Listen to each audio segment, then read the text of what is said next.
Bana, mambo vipi? Kama kawa kama dawa. Langu jina wananiita Savage Jazz, jina kubwa, sauti yenye baraka. Bwana, nakukaribisha tena. Karibu katika chaneli yako nzuri, chaneli yako ambayo inakupa habari kila siku ambazo zinatokea na ambazo zinazidi kuendelea kutokea. Sasa nadhani tulitambua kwamba mashindano ya AFCON yalifanyika na mshindi alipatikana na tuliona kabisa kwamba Senegal ndio alishinda, lakini kulikuwa na mambo mengi sana ambayo yalitokea katika fainali hiyo. Sasa kufuatia ushindi wa Senegal dhidi ya Morocco katika fainali ya kombe la mataifa ya Afrika, Rais Diomaye Faye ametangaza Januari 19, 2026 kuwa ni mapumziko.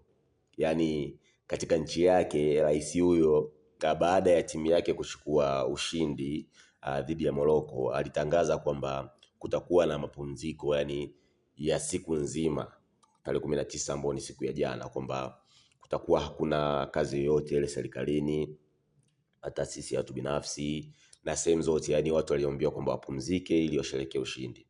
Na uamuzi huu unakuja wakati ya Senegal ikiwa ndiyo kwanza imefanikiwa kutoa taji lake la pili la Afrika baada ya kunyanyua kombe hilo nchini Cameroon mwaka 2022 na kuthibitisha hadhi yake kama moja ya vikosi vinavyoongoza katika soka la Afrika.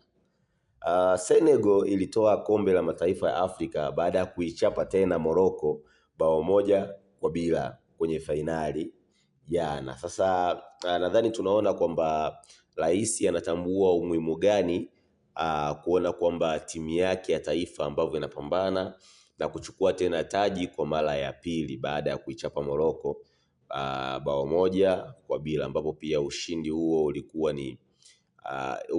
ni mzuri, lakini pia mechi ilikuwa ni mechi ambayo kidogo ilikuwa na matukio mengi sana, japokuwa vile vile tumeona kabisa kwamba kocha pia wa timu ya taifa Senegal amechukuliwa hatua, amesimamishwa, lakini pia tuliona pia kocha wa timu hiyo ya taifa Senegal alivyoenda kuhojiwa au walivyokuwa wanafanya kompresi na waandishi wa habari wa Morocco, alivyotaka kuongea pia waandishi wa habari waliondoka.